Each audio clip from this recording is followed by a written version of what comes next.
Salawat dan salam semoga tercurah limpahkan kepada uswah kita Nabi Allah Muhammad sallallahu alaihi wasallam. Semoga kita senantiasa iltizam, istiqamah untuk menghidupkan dan menjalankan sunnah-sunnahnya hatta ila yaumil qiyamah. Ikhwani fillah rahimakumullah. Kalau kita ingin menjadi hamba Allah yang dicintai oleh Allah Subhanahu wa taala, yang surga merindukan terhadap kita, maka ada hal yang harus kita jalankan, ada hal yang harus kita pahami agar Allah mencintai kita dan agar surga merindukan kepada kita. Yang pertama yang harus kita pahami adalah diri kita sebagai manusia yang telah Allah ciptakan. Apa yang harus kita lakukan, apa yang harus kita perbuat agar Allah menjadi cinta kepada kita. Allah Subhanahu wa taala berfirman, "Ya ayyuhalladzina amanu atii'ullaha wa atii'ur rasul." Wahai orang-orang yang beriman, taatilah Allah dan taatilah Rasul. Kalimat ini mungkin mudah untuk diucapkan, ringan untuk dikatakan, tapi tidak semudah membalikan telapak tangan dalam melaksanakan apa yang diucapkan tadi. Taatilah Allah. Konsekuensi ketika manusia telah beriman, maka wajib mentaati Allah. Apa yang harus dilakukan dalam rangka kita mentaati Allah? Maka apa yang diperintahkan oleh Allah Subhanahu wa taala wajib untuk kita jalankan mastata'tum, sesuai dengan kemampuan kita. Salah satu contoh adalah rukun Islam. Di dalam rukun Islam kita sudah diajarkan, yang pertama adalah mengikrarkan dua kalimat syahadat. Asyhadu an la ilaha illallah wa asyhadu anna Muhammadar Rasulullah. Aku bersaksi bahwasanya tiada Tuhan yang berhak untuk disembah kecuali Allah, dan aku bersaksi sesungguhnya Nabi Muhammad adalah utusan Allah. Maka konsekuensinya ketika kita sudah menyatakan dua kalimat syahadat, wajib atiullaha wa atiur rasul, taat kepada Allah dan taat kepada Rasul. Mentaati Allah dengan menjalankan segala yang diperintahkan oleh Allah dan menjauhi segala apa yang dilarang oleh Allah Subhanahu wa taala. Yang kedua, dalam rangka menjalankan perintah Allah adalah wa iqamis shalah, mendirikan salat. Rukun Islam yang kedua setelah dua kalimat syahadat adalah salat. Oleh karenanya tidak akan ada gunanya rukun Islam yang lainnya setelah dua kalimat syahadat ketika seorang yang beriman tidak menjalankan perintah Allah melalui sholatnya. Zakat, puasa, ibadah haji, berjihad, ketika orang itu tidak menjalankan sholat, tidak mendirikan sholat, maka amalan itu tidak ada gunanya. Karena sholat adalah merupakan tiangnya agama, tiangnya amal. Jadi kalau kita ingin tegak amalan-amalan yang lain, maka wajib kita untuk menjalankan sholat yang 5 waktu. Hari ini tidak sedikit orang-orang yang mengenteng-entengkan sholat. Tidak sedikit orang yang menggampangkan untuk meninggalkan sholat. Bahkan cukup ringan mereka berpikir yang sholat mati, yang tidak sholat pun mati. Kalau sholat adalah bisa mencegah kematian, maka Rasulullah SAW hamba Allah yang tidak akan pernah mati.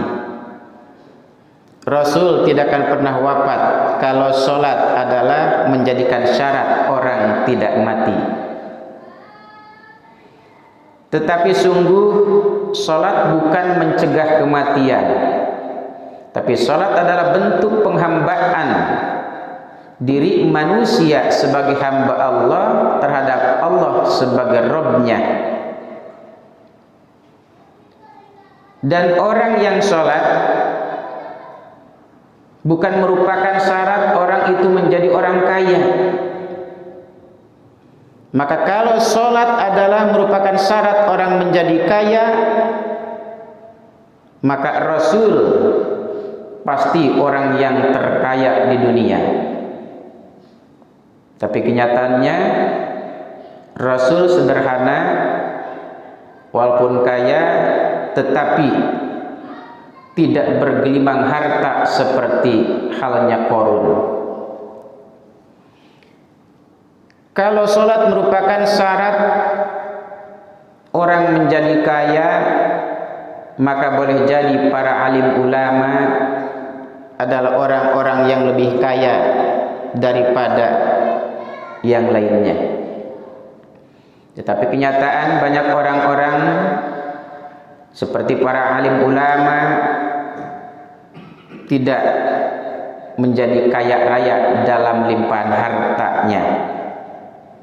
Nah, oleh karena ikhwatan iman rahimakumullah, bahwa kalau kita ingin dicintai oleh Allah, dirindukan dengan surganya Allah Subhanahu wa taala, maka tegakkan sholat.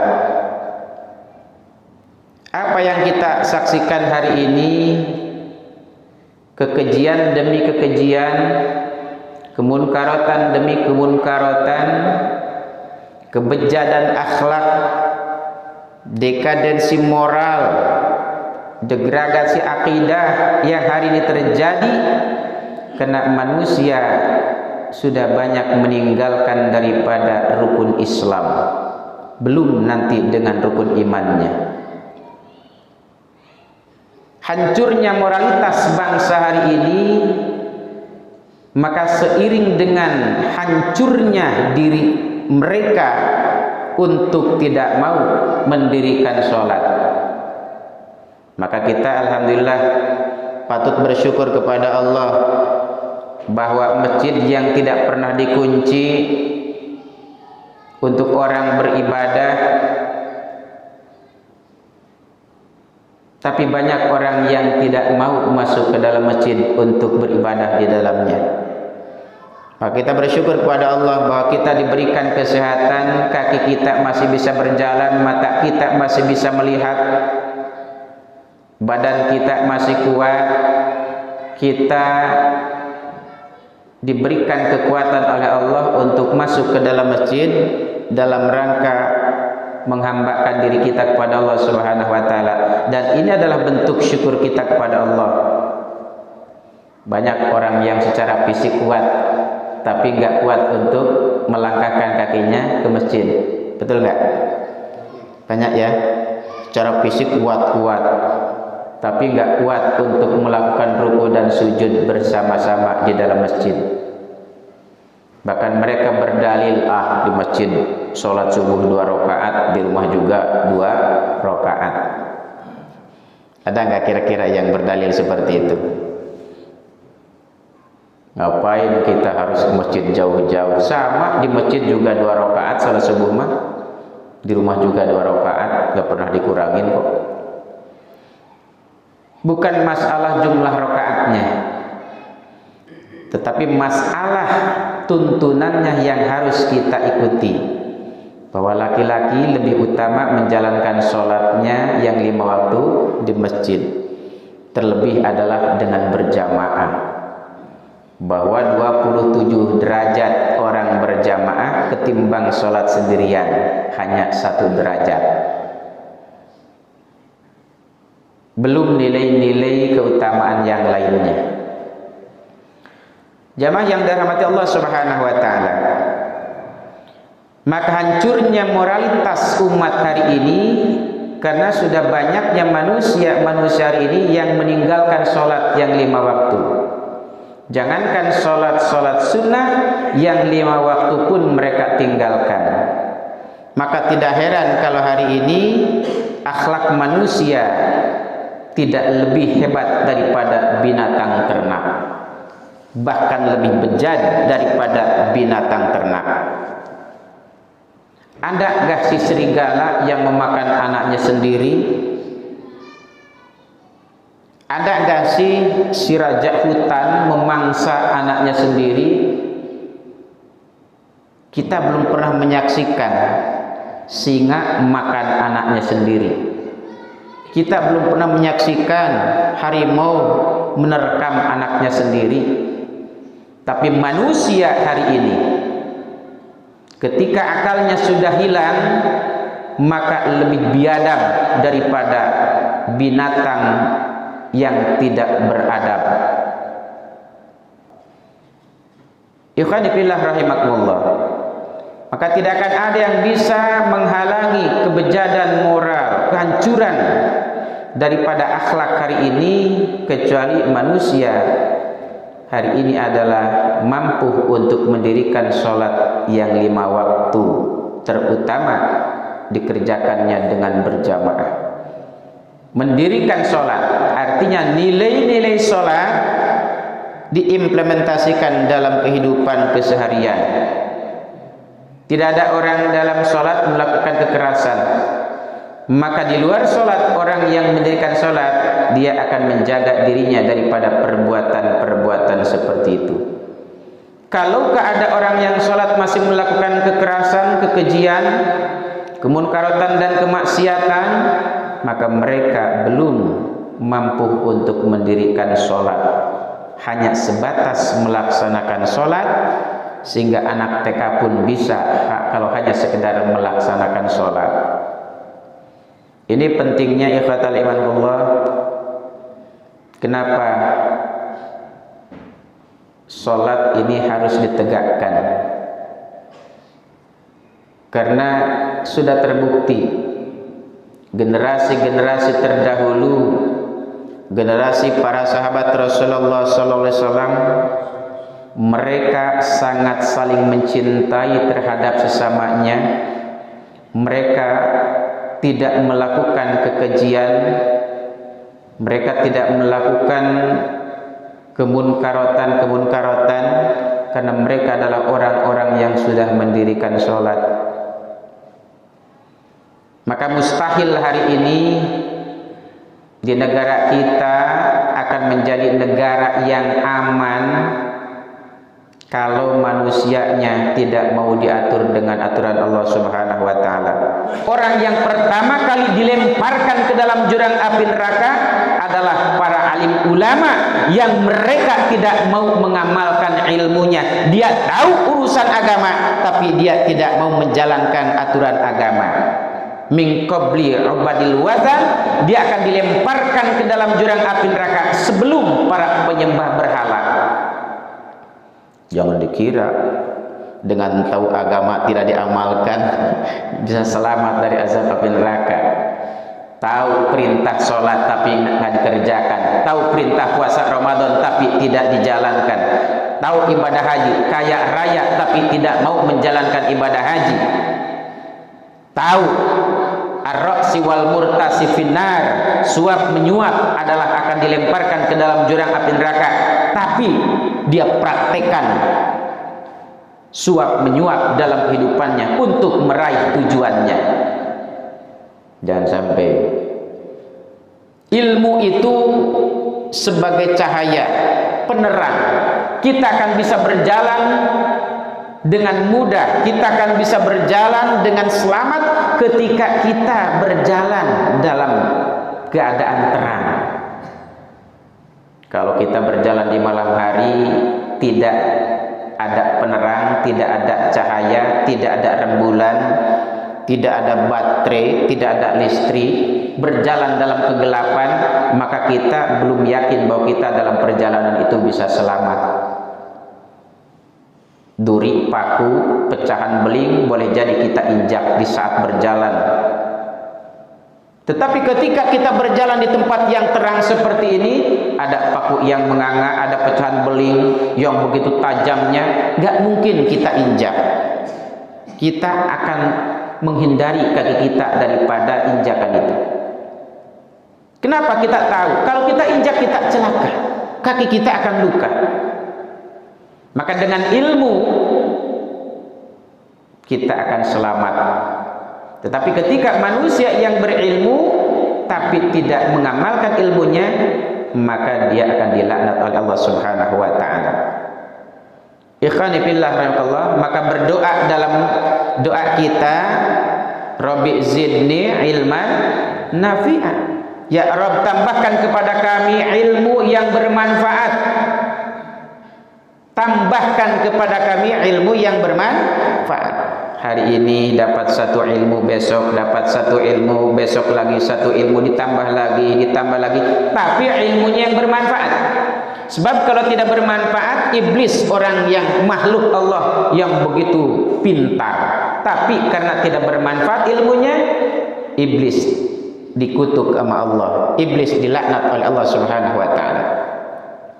Jangan sampai kita mengikuti jejak langkah iblis, laknatullah alaih. Tahu ketika diajak masjid, Pak, ke masjid, tahu Bapak juga sholat utama di masjid. Tuh, kenapa Bapak nggak mau sholat di masjid? Males. Alasannya males. Males itu penyakit. Betul nggak? Males itu penyakit. Bangun malam enteng apa berat, Pak? Berat. Bangun malam itu berat bagi yang tidak dimudahkan oleh siapa? Oleh Allah. Di saat orang lelapnya tidur, kita harus bangun untuk qiyamul lail, untuk tahajud. Sebagaimana Allah perintahkan kepada kita, wa minal laili fatahajjad bihi nafilatan lak. Dari sebagian malam ada yang disebut dengan tahajud, nafilatan lak, sunnah bagi kamu. Tapi ini berat bagi orang yang tidak diringankan oleh Allah Subhanahu wa taala. Sebagaimana ketika Mu'adz bin Jabal mengatakan dan bertanya kepada Rasulullah, "Ya Rasulullah, akhbirni bi'amalin yudkhilul jannah." Ya Rasul, kabarkan kepada kami amalan apa yang bisa menyelamatkan kami dari azab api neraka. Wa yub'iduna anin nar, dan dijauhkan dari azab neraka dan dimasukkan ke dalam surga. Apa kata Rasul? Laqad sa'alta an 'azimin, sungguh engkau telah bertanya tentang hal yang agung. Wa innahu layasirun ala man yasarallahu ta'ala alaihi. Tapi itu adalah mudah, ringan bagi orang-orang yang diringankan oleh Allah Ta'ala alaihi. Bagi yang diringankan oleh Allah adalah ringan. Tapi bagi yang tidak diringankan oleh Allah berat. Maka doa yang diajarkan Rasulullah SAW kepada kita, Allahumma inni a'udzubika minal kasali wa su'il kibar. Ya Rabb, aku berlindung kepadamu dari sifat malas dan keburukan usia. Sok dibaca, Bu, Pak. Sok dibaca doa. Allahumma inni a'udzubika minal kasali wa su'il kibar. Itu doa pagi petang ya. Dianjurkan kita baca doa itu. Ya Rabb, aku berlindung kepadamu dari sifat malas dan keburukan usia. Malas masuk masjid, malas bangun untuk tahajud di malam hari, malas. Bahkan bekerja juga malas. Ketika tidak diberikan kemudahan oleh Allah, tidak diringankan oleh Allah. Keburukan usia, semakin tua semakin menjadi. Orang bilang tua-tua keladi, semakin tua semakin jadi, malesnya semakin jadi itu. Udah tua main gaple malu. Ada nggak yang gitu? Sono di sini mah nggak ada. Ya, insya Allah di sini nggak ada. Masa di masjid main gaple? Di sono di luar. Kan ada tuh ya. Udah 70 tahun masih main catur aja gitu. Bukannya banyak berzikir, banyak baca Quran, main catur, udah 70 tahun. Ya. Sudah saatnya apa? Mendekatkan diri kepada Allah. Udah bau tanah gitu ya. Orang bilang udah bau tanah. Masih main gaple, masih main catur. Sekali bangun malam nonton, Masya Allah. Berlindung kepada Allah ya dari hal seperti itu. Maka kan ada doa, Allahumma janibni munkaratil akhlak. Ya Allah, jauhkanlah aku dari akhlak-akhlak yang munkar. Wal af'al, jauhkan kami dari perbuatan-perbuatan yang munkar. Ya. Wal ahwa, jauhkan kami ya Allah dari keinginan-keinginan yang munkar. Berlindung kepada Allah dari keinginan-keinginan yang munkar. Wal adwa, dan berlindung kita kepada Allah dari keinginan dari penyakit-penyakit yang munkar. Mana penyakit munkar? Iri, dengki, hasad, sombong, sum'ah, riya, ya, takabur. Ini adalah penyakit-penyakit yang munkar, dan kita mesti berlindung pada Allah dari penyakit-penyakit seperti itu. Ikhwani fillah rahmatullah. Maka ketika manusia taat kepada Allah, taat kepada Rasulnya, dengan menjaga perintah-perintah Allah, diantaranya adalah tadi dengan mendirikan sholat, menjaga hak-hak sholat seperti berjamaah. Hak-hak sholat tuh dilakukan tepat pada waktunya. Bahkan ada hadis ya yang menyatakan oleh Abdullah bin Mas'ud, ahabul a'mal ilallah, ya, amalan yang paling dicintai oleh Allah adalah apa? As-sholatu ala waktiha, sholat tepat pada waktunya.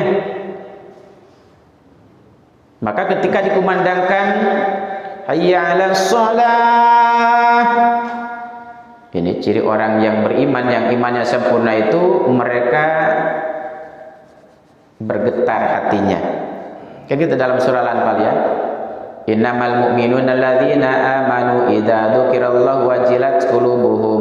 Ketika dipanggil asma Allah, disebut asma Allah, wajilat qulubuhum, hatinya bergetar. Wa idza tuliyat 'alaihim ayatuhu zadatuhum imana. Ketika Al-Qur'an dibacakan, imannya bertambah. Wa 'ala rabbihim yatawakkalun, dan bertawakal, berserah diri kepada Allah Subhanahu wa taala. Ini diantara ciri orang yang imannya sempurna. Ini dia kumandangkan adzan hayya 'alas shalah, anteng we. Yang lagi ngudun, yang lagi main HP, yang lagi nonton, anteng nonton. Ada nggak kira-kira yang begitu?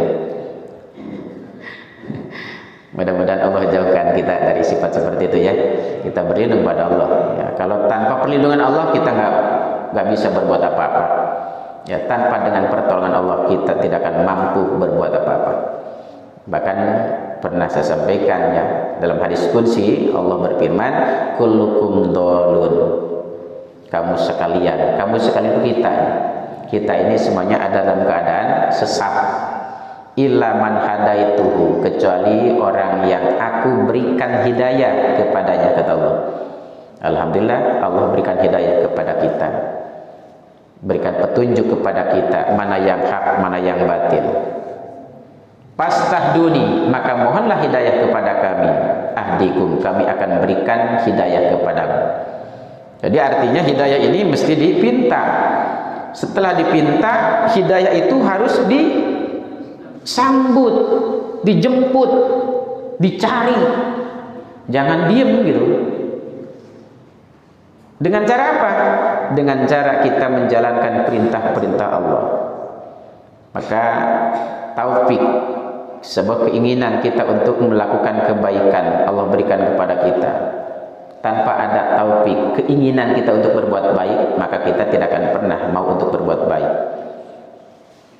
Sehingga kita ketika dalam berbicara wabillahi taufik wal hidayah, wabillahi, ya, dan demi Allah atau dengan nama Allah, taufik, kita memohon kepada Allah itu apa?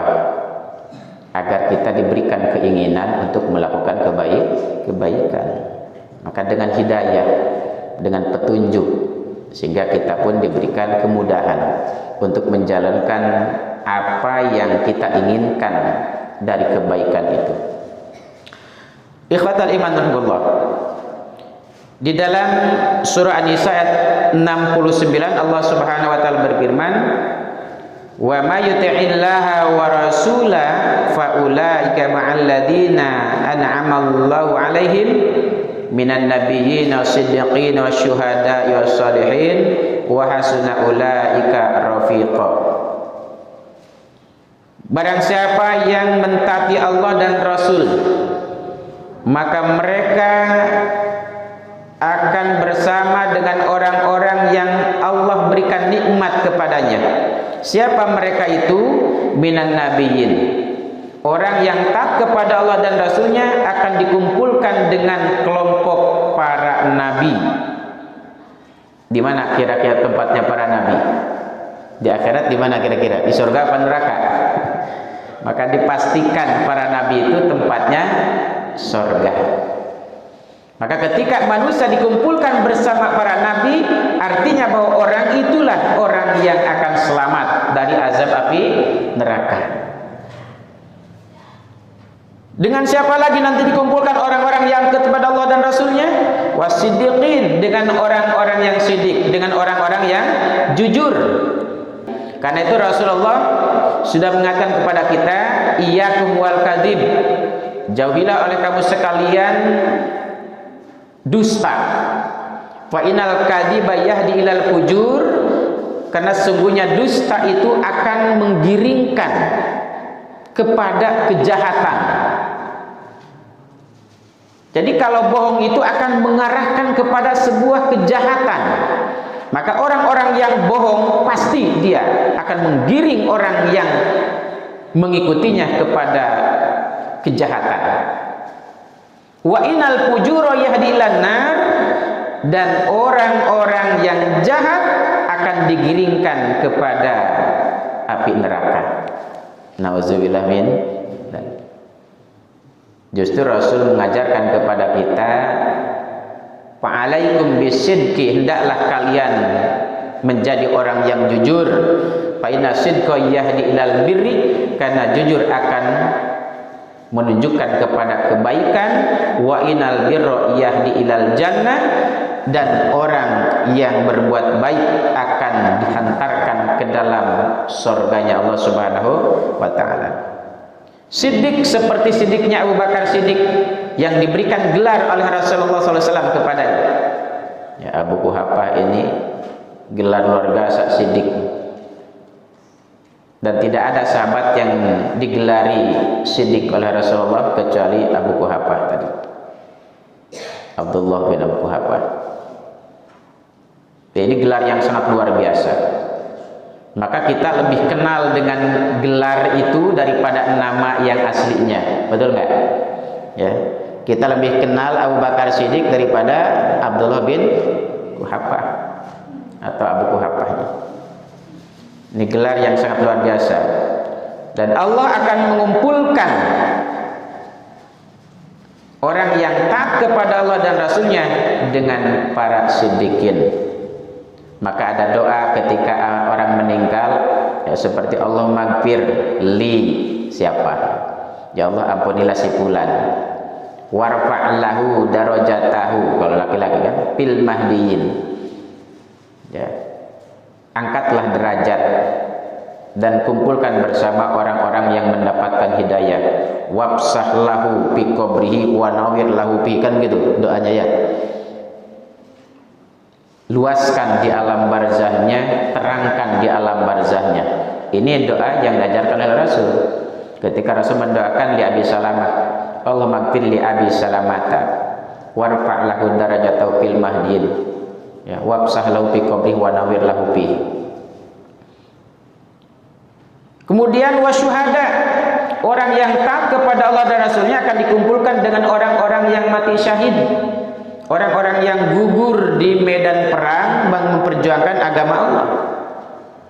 Ya, orang-orang yang taat kepada Allah akan dikumpulkan dengan para syuhada. Wassalihin, dan akan dikumpulkan bersama dengan orang-orang yang saleh. Maka kalau kita ingin menjadi saleh, berkumpullah dengan orang-orang saleh. Jangan pernah berkumpul dengan orang-orang jahat kalau tidak ingin berbuat jahat. Kecuali kalau kita berkumpul dengan orang jahat, ingin mengajak mereka ke jalan yang benar. Tapi kalau kita sendiri berkumpul dengan orang-orang yang jahat, yang jahatnya lebih banyak daripada yang baiknya, maka boleh jadi yang baik akan terwarnai dan bahkan terbawa menjadi jahat. Nah, maka ikhwani fillah, ya, kalau kita ingin berkumpul dengan orang-orang yang soleh, maka taatlah kepada Allah dan Rasulnya, karena hanya orang yang taat kepada Allah dan Rasulnya, mereka orang-orang yang soleh. Sehingga orang yang soleh akan berkumpul dengan orang-orang yang soleh. Wa hasuna ulaika rafiqa, mereka itu sebaik-baiknya teman. Nabiyin, siddiqin, syuhada'i, sholihin. Jadi kalau mau berteman dengan 4 kelompok itulah kita berteman. Jangan berteman dengan orang-orang yang jahat. Kemudian siapa lagi orang yang akan dirindukan oleh surganya Allah SWT? Adalah orang-orang yang tidak menyakiti kedua orang tuanya. Dalam hadis diriwayatkan, ja'a rajulun ila Nabi sallallahu alaihi wasallam, ada seorang yang datang kepada Rasulullah sallallahu alaihi wasallam, ya Rasulullah, wahai Rasulullah, syahidtu alla ilaha illallah, aku bersaksi bahwasanya tiada Tuhan yang berhak disembah kecuali Allah, wa annaka Rasulullah, dan sungguhnya engkau adalah utusan Allah, wa sholaitul khamsa, dan aku pun salat yang 5 waktu, wa aditu zakata, aku pun menunaikan zakat, wa aditu zakata mali, aku tunaikan zakat harta, wa sumtu syahr ramadhana, aku pun berpuasa di bulan Ramadan.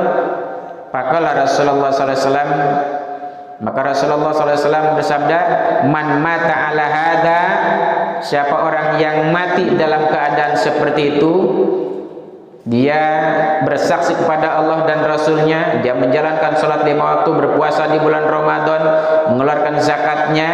Siapa yang mati dalam keadaan seperti itu, kana ma'an nabiin, maka dia akan bersama dengan para nabi, wasiddiqin, akan bersama dengan orang-orang yang jujur, wasyuhada, akan bersama dengan orang-orang yang mati syahid, yaumal qiyamati, pada hari kiamat. Hakada, begini kata Rasul, jadi dekat ya. Wa nasaba usbu'ahi, dengan Rasul sambil menunjukkan jarinya, artinya bahwa jarak antara orang yang mendirikan sholat 5 waktu, berpuasa Ramadan, zakat ya, dengan orang-orang yang mati syahid, siddiqin, nabiin, sholihin, sangat dekat ya. Malam ya'uqa walidayh, selama dia tidak menyakiti kedua orang tuanya. Bagaimana kalau menyakiti kedua orang tuanya? Maka tidak akan pernah bersama dengan para nabi, tidak akan pernah bersama dengan orang-orang yang soleh, tidak akan pernah bersama dengan para syuhada dan solihin. Kalau menyakiti kedua orang tua, ya maka mendidik anak adalah merupakan satu kewajiban orang tua agar anak menjadi anak-anak yang soleh, sehingga ketika kita wafat pun kita mempunyai anak yang soleh. Anak soleh itu akan yad'ula, anak soleh itu akan mendoakan kepada kita. Bahkan di saat atau setiap waktu, setiap sholat, mereka akan berdoa, Rabbighfirli wa liwalidayya warhamhuma kama rabbayani shaghira. Ya Rabb, ampunilah dosaku dan dosa kedua ibu bapakku. Sayangilah dia sebagaimana dia telah menyayangiku di waktu aku masuk kecil. Ini adalah doa anak yang soleh, yang itu akan terus mengalir doa itu ya kepada orang tuanya ketika orang tuanya sudah tidak ada. Maka pentingnya kita punya anak yang soleh. Bila perlu, dan memang suatu harusan, nanti yang memandikan kita adalah anak kita, yang menyolatkan, bahkan imamnya yang nyolatin kita adalah anak kita, ya, yang mengkapani, yang menyolatkan, sampai yang menurunkan ke dalam lubang lahatnya pun anak kita. Ini anak yang soleh. Maka anak yang soleh tidak akan bisa terjadi tanpa dengan bimbingan didikan daripada kedua orang tua. Sehingga kalau kita ingin anak yang soleh, maka orang tua yang berawal harus soleh terlebih dahulu. Siapa yang paling utama? Adalah ibunya. Sebab al-um madrasatul ula. Ibu adalah pendidikan yang pertama. Kenapa Kan'an menjadi biang kerok? Karena ibunya juga biang kerok. Itu ya, dijelaskan dalam Al-Qur'an ya, dalam surat Tarim itu. Daraballahu masalal ladzina kafaru. Allah berbuat perumpamaan kepada orang-orang kafir, imra'atan Nuh wa imra'atan Lut. Ya, istrinya Nuh dan istrinya Lut. Ini kedua-duanya ada di bawah kekuasaan orang-orang yang soleh. Namun fakhanatahuma, keduanya khianat. Falam yughniyanhuma, maka tidak bisa keduanya itu memberikan pertolongan kepada istrinya. Bahkan mereka dimasukkan ke dalam jurang api neraka. Nah, ikhwani fillah, maka ketika kita ingin dirindukan oleh surganya Allah Subhanahu wa taala, dicintai oleh Allah dan Rasulnya, maka jangan pernah kita untuk menyakiti kedua orang tua kita. Terakhir, bagaimana agar kita dicintai oleh Allah, dicintai oleh Rasulnya, dan dirindukan oleh surganya Allah Subhanahu wa taala? Rasulullah SAW bersabda, man qara'a alfa ayatin fi sabilillah kutiba yaumal qiyamati ma'an nabiyyin wasiddiqin wasyuhada wassalihin. Barang siapa yang membaca 1000 ayat, membaca 1000 ayat Al-Quran. Banyak nggak 1000 ayat? Banyak ya, 1000 ayat banyak.